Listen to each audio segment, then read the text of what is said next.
All right, everyone. How's it going? Derek from Make Media Studios. We're here at you with another podcast. I'm here with my buddy Juan Palomino. He is a local gaffer. He's an all-around creative person. He does everything from director of photography to PA to everything on a set. He's very knowledgeable, and if I had to call anyone to come help me with anything, I'm going to call this guy. So, thanks a lot, man. Hey, Juan. How's it going? How's it going? It's an honor to be on. Good. I'm glad we got this all set up. We had to send a mic over to you and all that, which is nice. Oh yeah.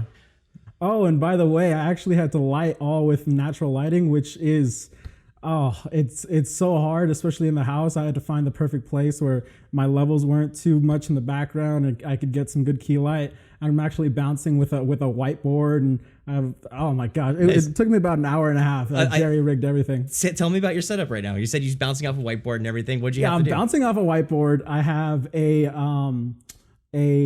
just my window, my screen door open. Okay. Right? And the levels right here, that window behind me were too high still, even with the blinds and the curtains. So I actually had to cover that up in the back. I didn't have any duvetine, so I used the grill cover off of our charbroil. I propped it up, and I didn't have any C-stands, so I propped it up with a shovel and a rake, and I had tried to hang it up, but you could see some light is still streaming through. So I still have a ways to go. I have to buy more equipment, man. I have to invest. But you're gaffing in real life right there, right? Yeah, you're using what you absolutely. have. Absolutely. That's awesome, man. Yeah. You want to use what you have to create whatever you can create. I mean, it looks great. It looks good. Yeah, with all natural lighting, this is one of the best all natural lighting Zoom videos I've had so far. Thanks, man. Yeah, I think it's the mark of a good creative or a good just person all around to try to make the best that you can with what you have, instead of trying to always get the best equipment or the best resources. Try to do the best of what you have and then move up. I agree. I think that's something that I got stuck with a lot. Was kept buying equipment. I'd always watch all these tutorials on YouTube. This newest thing, this and that, and then I would realize that I wasn't actually creating anything, right? I was just buying equipment, and I wasn't making these videos or things on my channel. It's now I guess I got to a point now that I know that I have enough equipment to create things, but I've definitely gotten stuck in that bubble, and it's not good. You just do what you have with. You can use a cell phone. And but it's so exciting though, isn't it? To window shop and just to unbox. That's why unboxing videos are just so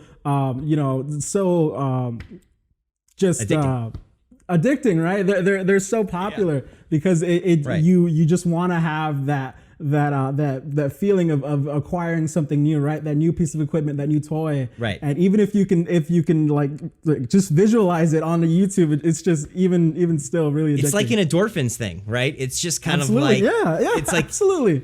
You get a new phone, you get a new car, you get a new camera, absolutely. And then what's funny is a few hours later after getting it and you show it off or you just play with it for the first second, you realize that you're like, oh man, I just spent all this money and those endorphins I don't want drop. it no more.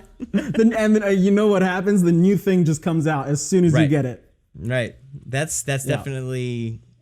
I want to buy a new camera. That's on kind of on my list of things I want to buy. I'm trying to sell my camera. I'm trying to get back to the basics and rent out and borrow stuff. But I'm trying to sell my camera, honestly. What do you got?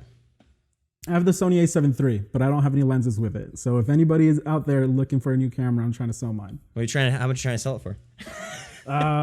It depends. So just DM me. I'm going to compare offers. But, link in the bio if you want to buy an A7 III body. Yeah. This podcast is going to turn into a used garage sale. We're going to start giving absolutely. out. Can we just have a section where we have our lenses for sale, we have all of our cameras for sale. Go ahead and that would be a good segment to the podcast, man. It could be. Just go through and every podcast have a new item that's up for sale. Yeah. Take a break in the middle and be like, all right, now that we're halfway through the podcast, we're going to take to a side segment where we sell this item. Now check this out. Yeah. Just show some B-roll and all that. You ever seen the SNL skit of the knife guys? No. With it's like Ryan Gosling, Will Ferrell. They have this infomercial where they're trying to sell these knives, and they're like the knife guys. I think I've seen it a little bit. Yeah. I can see that. Yeah, I just watched actually the Ryan Gosling Saturday Night Live one where it's the three brothers and they're like doing like a house. They're doing like the house shows with like the two brothers that like do construction and one's like an agent. Kind of like Property Brothers. And like Ryan Gosling played the third brother or whatever, and the third brother was like he's like super dark and emo and he lived with his dad and the other ones lived with their mom or something like that, and it's hilarious. Nice. Yeah, I'm trying to get on more SNL stuff. The last one I watched was the one that they try to do at home, and I was kind of underwhelmed. You know what I mean? I kind of after the first 5 minutes of them just trying to do skits in their own bedrooms with terrible lighting and terrible camera setup. So I was just like, I don't want to. This is killing SNL for me. One of the things I saw though was they did the weekend update, which they did a good idea. Was the first weekend update they did.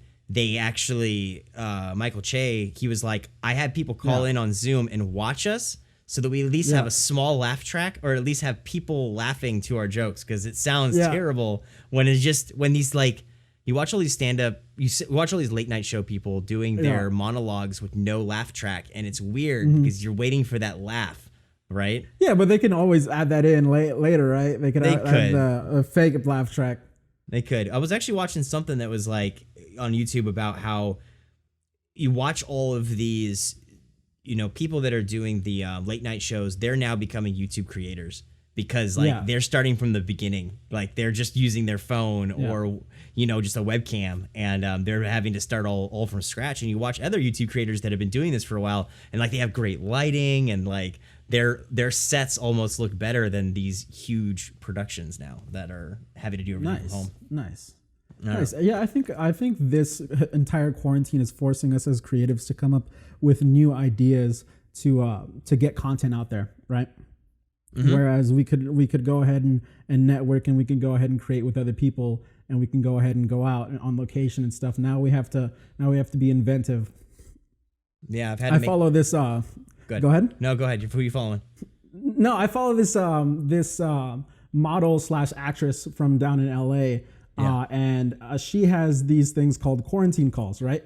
And she basically she connects with other actors, and she has these stories where they're just like conversations like this, but the dialogue is riveting. So and the situations and the circumstances are like based off of what we're experiencing right now. So like the first one is long distance relationships and how that's being affected by the quarantine, and then it's like her parents are worried about her, and they're trying to go ahead and figure things out back home, and her siblings are going out and still going out of the house, and so there's drama based off of what we're experiencing now, but it's all through the medium of a Zoom call, right?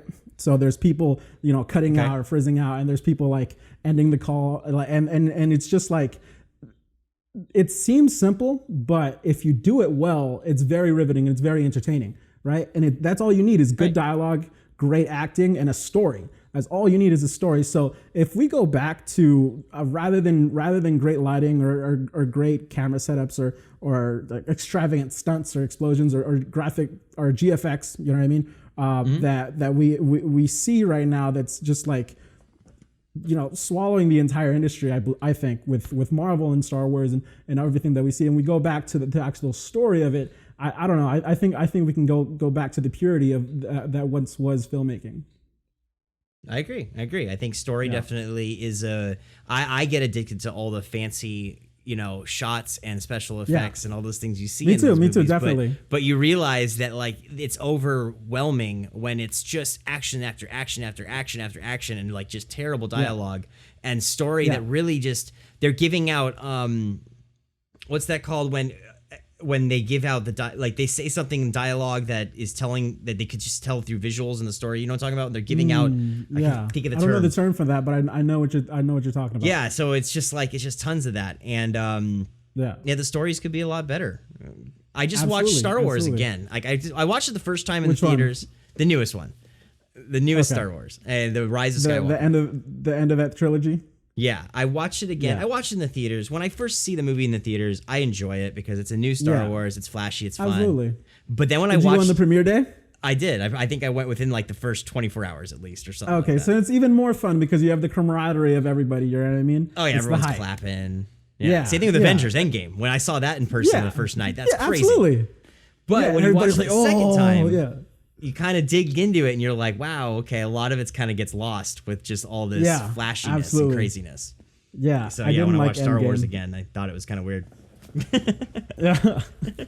I don't like anything that comes out now. I tried to watch The Force Awakens, the first one of that trilogy, and I ended up scrolling. I was trying to scrub. I was like, how much time is left?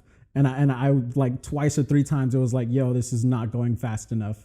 Like the story is going very slowly, and I never picked up that trilogy again. Interesting. Or any of the new ones, and not Solo or any of them.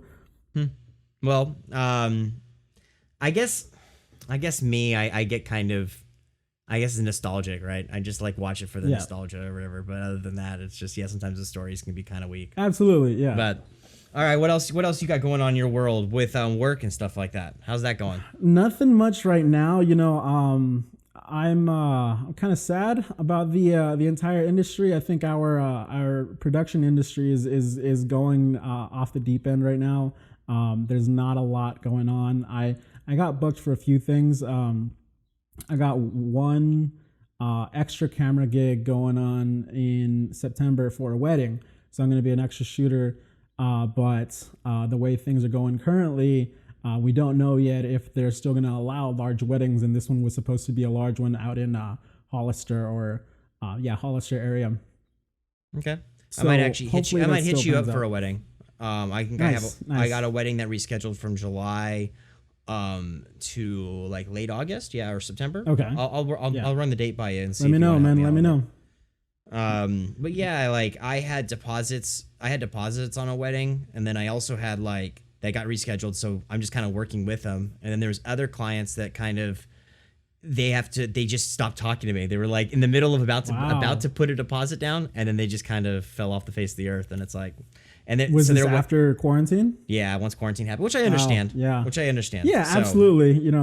People's setups and people's needs are going to change super quick, but I mean, it's kind of a dirty move to stop talking. I never like when that happens. They respond, but I understand. There's no like. It's just kind of like we're looking into it. And it's like I understand. Just take your time. Absolutely. Yeah, just keep us posted though. You know what I mean? Just like just be honest about it. Be like, sorry, we're not going to be able to do it. And we understand. Most people understand. It's I feel bad for the people in different industries who are not refunding deposits and stuff. Yeah. Like I heard about some people who were supposed to do makeup and hair for people's proms and graduations that they'd already put deposits for, and they declined to go ahead and refund that. So I mean, right? It's within whatever industry you're at. I mean, just be kind and you know what I mean. Just be a good person. Right. With I think in the long run that helps. It definitely, if you be a good person, and your business will thrive because of that. Yeah, absolutely. What were you doing before all this though? So I wanted to pick your brain about what you do. Is that we haven't really talked about your kind of freelance. You're a freelancer. I am a freelancer. So me and you only worked. How often? How many things have we worked on? Me and you. So barely anything. I mean, like when you look at it, we've known each other for a while though. Right. Okay. So I first met you at Gavilan College. You were when I first started going there in Tim's class. I was finishing up like one semester before I transferred to San Jose State because I already had my associates. So I was really only there for like a semester or two. And you were. So I started shooting basketball games and stuff like that. And I saw you there and you were doing the switching. And I think we did some live events like in the playroom there. The playroom. Yeah. And we did some live switching stuff. I didn't know you that much. At first I was kind of like, I saw you and I was like, I didn't think you liked me. So I was just kind of like, I was like, I didn't think you really liked me that much. So I was just like, I just kind of was like, I didn't think you liked me. So I was just kind of like keeping my distance. I was like, I don't know this guy. No. But if anything, I was kind of starting. So I was looking up to you guys when I see you guys doing all that stuff, So nice. I was in a way jealous. I think everybody, you were jealous of me. That's crazy. Yeah. It's crazy because you're like, you're right now, you're like at the top of your game, man. Like, you've only been doing this for a few years, right? Like 2 years that you've been doing all this real media stuff. You're right. I think my business started in like about three years ago. But absolutely. 2 years. Yeah, I mean, ever since my college degree life. The amount of progress that you've shown over those 3 years is huge. Honestly, dude. Thank you. For me, yeah. Honestly, I got my start as well as at Gav around 2015, the spring of 2015. I did my first film appreciation class, and that was not with Grant. It was with Jessica Gatewood. It was like film and fiction. And I told everybody, yo, I want to go into filmmaking. And everybody's like, yo, you have to take a Grant class. And Grant Richards is our professor. Shout out Grant. Yeah, shout out to Grant. There at Gav. I just texted him happy birthday the other day. How's it going, Grant? Yeah, absolutely. It was his birthday. But after that, I was I took a free production classes over with Grant, and then I got connected with Tim. Tim actually hired me a few times for his production company when he was working down in Monterey. Someone else down in Monterey. So I was doing some work for Tim on and off. Not a lot of recurring stuff though. His company didn't really have the means to go ahead and expand their crew. They just had their main crew. So I was kind of idling by at Gav, trying to write some stuff, trying to direct some stuff, some really short, really small student films. So I spent a lot of time idling by at Gav, and then I went out to De Anza Community College, which so I took some classes out there. How's their film program there at De Anza? It's amazing. Yep. It's absolutely amazing. It is probably the best community college film program that they have out here in Northern California. They have degrees for everything in film. They have their own film floor of the building. Wow. And there's a couple hundred students there. So when I was first going to Gav, now they have the 2-year degree in film. Okay. They didn't have that when I was going there, but now they do. But when I went to De Anza, they have a film production degree, a screenwriting degree, an animation degree, a screenwriting degree, or I actually said screenwriting degree. Yeah. Let me see. They have a film appreciation degree and a couple more. But I mean, their stuff is great. When I went to Gav, they had overall production classes, so they had 1 or 2 film production classes. Over here, it's very specific, right? There's Grant's fall class, and then there's Tim's year-round intermediate and beginning class. Right, but at the time, those were humanities classes still. Yeah.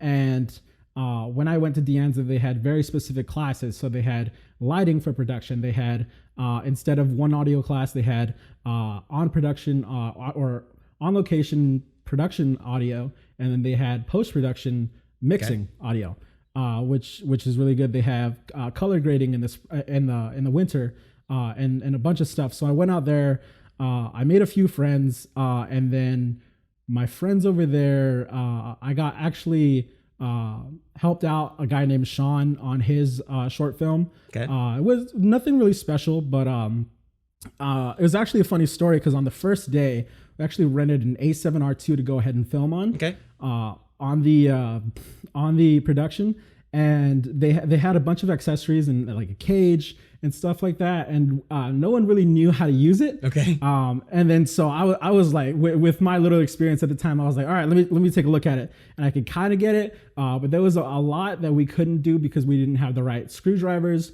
we didn't have Allen keys, we didn't have a lot of tools to go ahead and use. So that night, I actually went to Home Depot and I looked up what do grips have? Right. What do grips normally have? Because I was technically a grip / audio guy, right? So I went to Home Depot and I bought Allen wrenches, screwdrivers.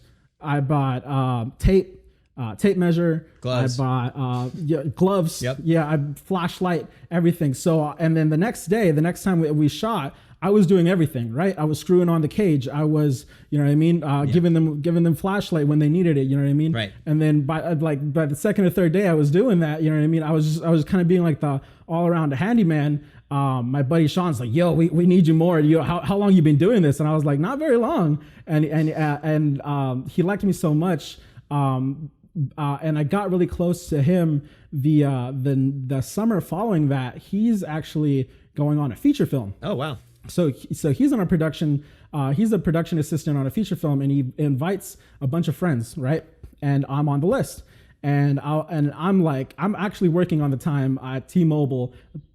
I begged my boss, yo, let me take these days off. Right. And I'm living in Gilroy. The shoot's out in Mill Valley, in Marin County, which is about a 2-hour drive. Right. I stay with my sister in Fremont, and I still make the hour drive in the mornings. But I went on that shoot for I think 4 days, 5 days, or 4 days out of there. I think 21. Is this still pro bono in any way? Was it just all for free? Yeah, right? This is all for free. Okay. But I was a production assistant. This was my first time on a real film shoot. There was I think 30 to 40 people crew. They were using a big old R8 camera. They had real actors and real actresses. Tanya Raymond was one of the directors and main cast. She plays on Goliath on Amazon. Okay. On Amazon Prime, and then she had some other real big name actors on there too. One of the guys from Sopranos, another actor there who's been on a bunch of other stuff. But it was a huge experience for me. And then I didn't. But the problem was I wasn't networking then.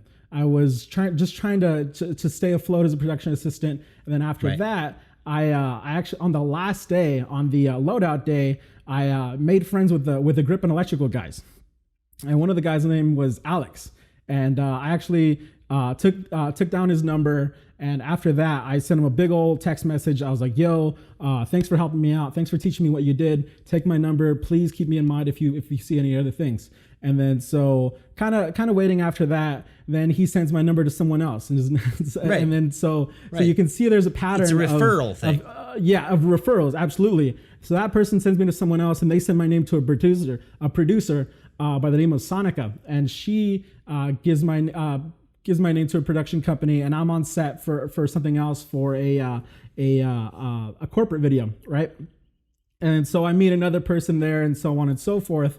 And now I'm doing a bunch of production assistant work on real sets for some commercials, some sports stuff, music videos. Nice. One feature film, and then I'm looking around, and I'm looking to grow, right? I'm like, how can I make that next jump? So at the time, I wanted to be an AC, right? I wanted to be a first or second AC because I loved the camera, right? I wanted to be around the camera, and so I had made friends with another friend of mine. Her name was Kelsey, and I was like, how do I become that AC? How do I make that jump? And she goes, you have to work at a rental company. You have to, that's one of the avenues. I've heard that same exact thing, actually. Yeah. So you can you can like get around the cameras, so you can learn how to build them, learn how they work, and then when you get called up to go ahead and work, you already know the cameras. And as you know, what First AC does is they work with adjusting camera settings and building cameras and stuff, and they work with just everything that has to do with the camera. Right. So my next step was doing reaching out, right? So I did a lot of reaching out, a lot of networking, a lot of free stuff, right? I contacted a bunch of rental companies. I contacted Shader Camera out in Berkeley. Contacted an Element camera out in San Carlos. Okay. And I was like, yo, I'll work for free. You know what I mean? Just give me a shot. I wanna learn. You know what I mean? And then I got shot down. Didn't get anywhere. And then finally, she's like, I was actually moving to my sister's for a bit in Fremont, and I told my friend Kelsey, I was like, yo, do you know any places in Fremont? And she goes, have you heard of this company called Mac House? And I was like, no, I've never heard of Mac House. And then she goes, her exact words were, oh, you will. Oh, wow. And then so I actually she's like, yo, go ahead and see if they have any internships, see if they have any volunteer work, anything just to get on set. And just so happens that the day I looked, they had an internship application period that was going on, and I had a week left. So I hauled ass. I was I went home. I did my application. I did my video segment, you know what I mean, which was a personal statement on video. I got my resume together. I put some work together that I've done before, and I sent it to him. It was a blessing that I actually got a call back and I started working for them. And nice. Mac House is a big production company out in Fremont that they do a bunch of stuff for people like Facebook, Tesla, ESPN, just a bunch more people that just people in the area, and they have their own studio there. And then from there, I did my internship there, and I just kept bugging them, you know, let me get more work, let me get more time on set, let me borrow some equipment, you know what I mean, just a little bit more. And then so I did. I worked out a way where I could go ahead and get called back, and then by the time that they needed another production assistant or another person on you know, audio or something, I was their first call. You know what I mean? So it was just a lot of pestering, a lot of networking, a lot of making good friendships there. And I'm friends with a lot of the guys there. And then they actually put my name on their Instagram one time, and I got called up by other people who saw their Instagram. And then so from there, I got actually some referrals to some other guys who were doing some grip and electrical work. And then so they called me up, and they're like, "Yo, do you want to grip for this? Do you want to do a Best Boy Electric for this gig?" And then so from there, I was doing a lot of paid work as well. When this time that you started at Mac House, how long ago was that now? Because I was trying to figure out when was De Anza and when was Mac House. That was April of 2019 is when I started at June of 2019 is when I started in Mac House. Okay. And De Anza was, I think, 2017. Okay. All right. Yeah. So how long was this journey so far? From the first times at Gavilan all the way to... This is like 5 years, right? Okay. So once I was 18, now to 23, you know what I mean? Not a lot of that was spent proactive. Not a lot of that was spent, you know, actually doing stuff. But now I'm at a place where I'm doing production assistant work. I'm doing paid gigs. I'm doing grip and electrical work. I'm trying to go into grip and electrical work. And actually, I did enough referrals to a place where a buddy called me up and he says, "Hey, do you want a DP for this thing?" So I took my Sony A7 III, and actually my last gig before, one of my last gigs before quarantine was actually a DP gig for a small budget mood reel. Nice. And so I got my first real DP gig just a few months ago, and I was really excited about that. And then a few weeks later is when I finally got on a GDP gig, and I met up with you guys, and now we're good friends, right? Right. Yeah. It's crazy how that all went around, because that means I met you after your extent at Gavilan. So you were already doing the De Anza stuff and stuff like that by the time I met you, probably. No. We met in the playroom and in the basketball games before I went to De Anza. Okay, yeah. So I guess that was like, for me, that was like, I thought 18, roughly 17, okay. 18, right? Because I graduated here in 2020, and that was about 2.5 years ago. See, that's weird. The way that a lot of people, I've actually just did 2 speaking events for the San Jose State beginning and intermediate film classes, because everything's on Zoom right now. So my teachers have me talking to the students, and a lot of people ask me what is the journey into this stuff. So your journey is completely different than mine, which is, you're a couple of years ahead of me when it comes to things, because of the gigs that you're getting on these large commercial shoots and stuff like that. I'm not really seeing that yet myself. So I think I'm still about a year or 2 before I start seeing stuff like that. Yeah, but you're on a different journey. You're on a different avenue that is still very lucrative. There's very lucrative right now that I'm not seeing. You have contracts. You have what's the other thing you're saying? Retainers. Okay, I am working on trying to turn a contract into a retainer that I've had for almost 2 or 3 years now. Yeah. But my other thing is, I'm an assistant for a guy, but it's a 2-person gig. It's a 2-person crew. It's me and him, and it's all his equipment. But we go to PayPal and we interview like the CEO of PayPal. We do like these internal videos for tech companies. Yeah. And so not huge, big RE shoots and not tons of people, but just him and me in a room. And I actually kind of like that personally, because it's just him and me doing everything, right? But it's different, right? I see this path where you're seeing a lot bigger crews, a lot bigger productions, And I'm kind of down this path of kind of a one, I met this guy that really has gone through a lot of different assistants and never really liked anyone, or not really liked people, but he just never saw someone. For me, when he got me, he's like lucky. He's like he's like, man, I got this, I got Derek that knows all these little things, and I can have him do so we get along really well. I edit for him now. Yeah. He sends me footage and stuff like that, and I do editing gigs for him on the side. So it's a lot of tech company stuff. So that's which is good, right? Yeah, that's my secondary job. My first job would be my energy company, which is like that gig I was trying to get you on board with here later this month, which, by the way, got moved till June now. No. So, yeah. Well, that's better. Yeah, so it's just kind of getting pushed. Yeah. But yeah, I'm trying to... It's weird. It's a different journey.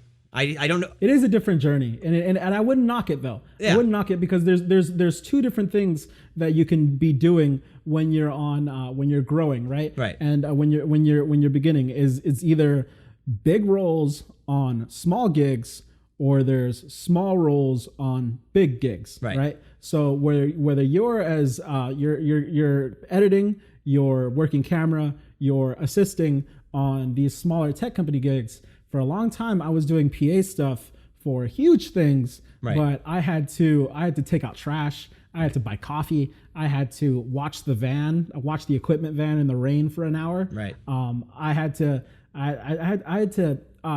eat crap. Right. Right. But to go ahead but I was growing. Right. My goal wasn't just the money, because these were paid gigs as well. My goal was to get to somewhere bigger, right? And to get what you're doing on bigger things. But it's all a journey, and I think as long as you find your niche, as long as you find something that you like doing, and find something that you're good at, and you just improve on that the best as you can, I think that there's no shame in that, and there's no knock in that. You know what I mean? Yeah, my thing, going back to you talking about Tim and stuff, that was one of you worked for Tim as a grip. One of my big moments, Tim threw me a gig. He got the New York Post contacting him for a shoot. Wow. And so he threw me a New York Post gig and was like, hey, it's the Big Sur Marathon, and New York Post is following this guy. And so I got in contact with him, and it was an $800 day rate, 1 day shooting. Wow. 800. And it was like my biggest thing ever. I was like, and they gave me an e-bike, and the New York Post set me up with an e-bike. I have my gimbal, my camera, and my audio equipment on my camera, my shotgun mic. And I followed this guy through the entire marathon on an e-bike. He was the last guy. He was the fat runner, is what he called himself. And his name was, I'm going to mess up his name right now. My bad. No, you're good. I'm going to cut that out. The fat runner. Just call him the fat runner. Okay. Anyways. No, don't call him that. Don't call him. Martinez Evans, actually, is what his name is. And I'm actually I've done a gig with him, and I'm in line to do another gig with him. I've done some of his interview reels and stuff like that, because he's trying to do social media. But that was one of my biggest gigs, and that was great, man. From that point, I started getting more news contracts. I did a gig with Hims and Hers through Bloomberg. I got on this site called Story Hunter. New York Post paid me through a site called Story Hunter, where I had to make a profile. And on this site called Story Hunter, companies like BBC, Bloomberg, all these other news agencies post on there. This is pretty crazy. Yeah. I like how you just scooted out. I got to get the phone. But anyway, so those companies were on there, and I started getting Bloomberg. I've done a Business Insider. But yeah, they're just day rate, go out and shoot something real quick, and we edit it. But those are fun. We're all on different journeys, man, finding different ways to make it work. Absolutely. And I know other people who are come where we come from in Gav, right? And there's people picking up editing stuff. There's people picking up broadcasting stuff around. You know what I mean? And it's just there's different journeys, right? And I got mine out of just networking and through blessings. You know what I mean? I thank God that I got what I did, because I know that there's a line of 100 other people who are more qualified than it and more qualified than me and who will work harder for me. But I think you're a really hard worker and you get along with people and you talk really well. Yeah. I think that's a main thing in this industry is you can Absolutely. communicate. Absolutely. You can have to communicate. You have to be able to sit in a room with someone and want to hang out with that person for 8 hours straight. Yeah. Because that's the only way you're going to get a call back. Absolutely. You have to be really personable. You have to wash yourself. You need to put deodorant on. You got a little dark. Is that what you're saying? Yeah. I got my my Duvetine, my Charbroil thing. It left. It fell, and now the levels are peaking over here. You're good. We're just gonna have to live with it. Just live with it. You're fine.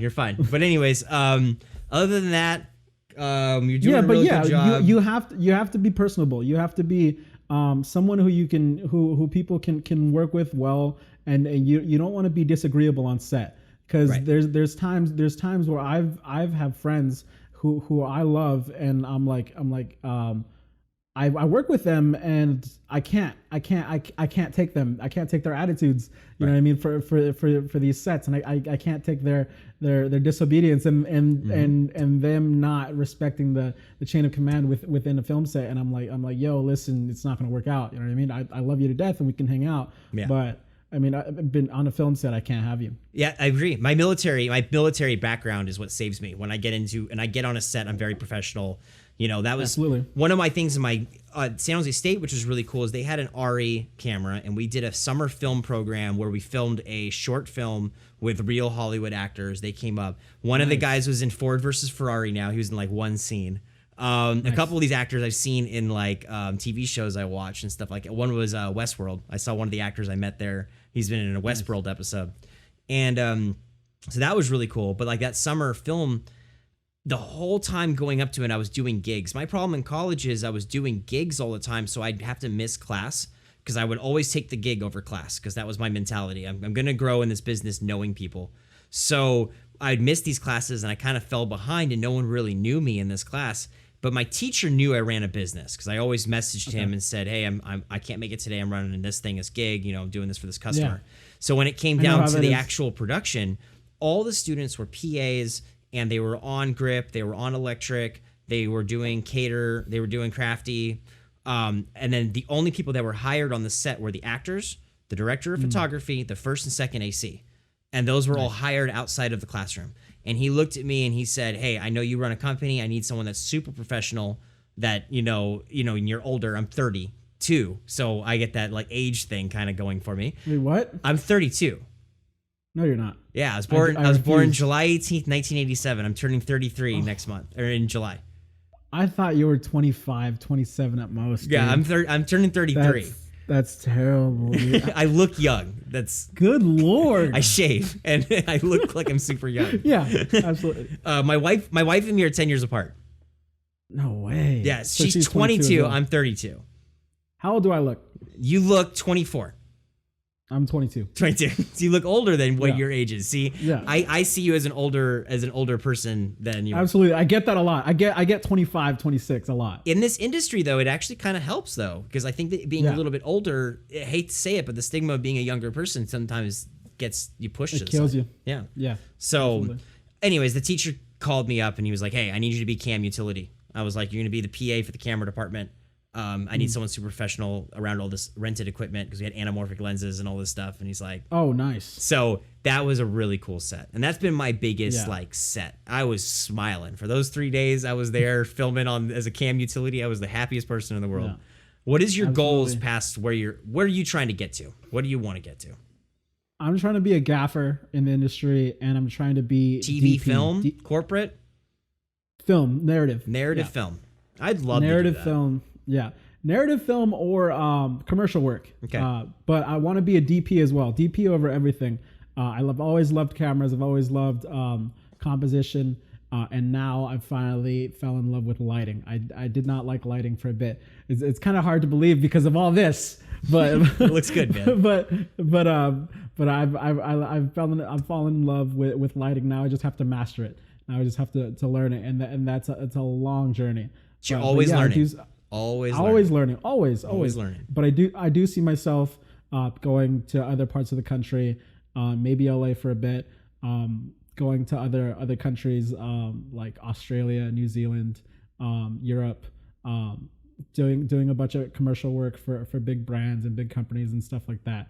So I want to build up my portfolio a little bit more so that if I move, I can take that with me and find work. That's my biggest concern, because I do want to leave this area, maybe in the next year or so, moving on to somewhere else. I don't think it's going to be LA, but it might be somewhere else. I don't know if I'm going to stay in corporate. I don't know if I'm going to continue down the path of maybe becoming more of a producer, because of the fact that I edit and I do all these different things. Being a producer could be something that I could get down, maybe. I can't see you as a producer, man. Not the producers that I've been around. Yeah. Producers are more the logistics, kind of like, okay, let's get this going. What do we need? What do we need to go ahead and get done?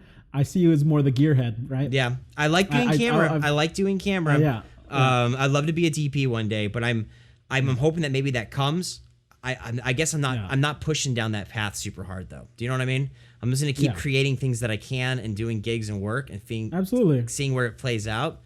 One of the things commercial wise, like legit television commercials, there's this guy in New York that does all of those motion cameras and all those super slow-mo things where the hamburgers come together and all those. Yeah, the robot cameras. They're super fast-paced. Like, being an electronics technician from the Navy and doing all that stuff I used to do with radios and electronics, and I was an electronics engineer a little bit after the Navy, and then I went into film.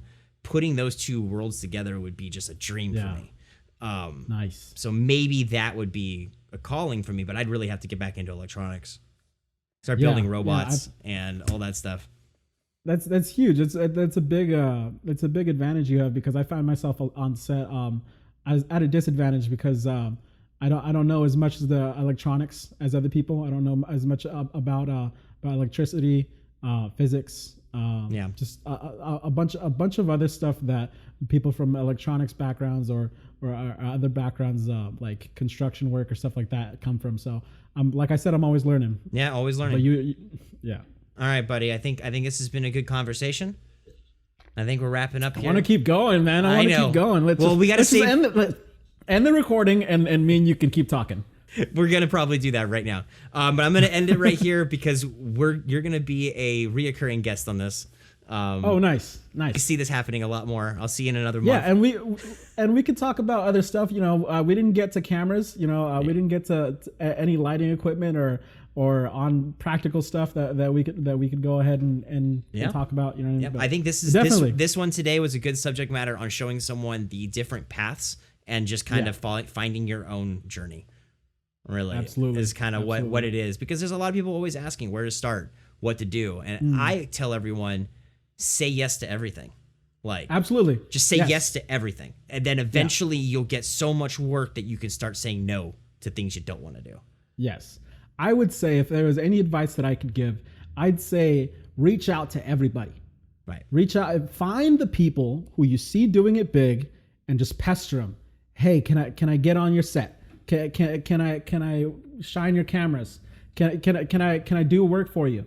If you can find yourself being a production assistant or just an assistant for someone who is in the industry and who can mentor you and who can just drop a little nuggets for you, and then you can take that and build upon that and take that somewhere else. I'd say reach out to everybody, and reaching out won't hurt you. You know what I mean? A no won't kill you. Awesome. This is going to get great advice. All right, everyone. Yeah. This has been Juan Palomino. Thank you so much for coming. His information's linked down below. If you need a gaffer, you need someone to help you on set, hit up this guy. And that's about it. Thank you very much, bud. Thanks a lot for having me, man. All right. And we're out.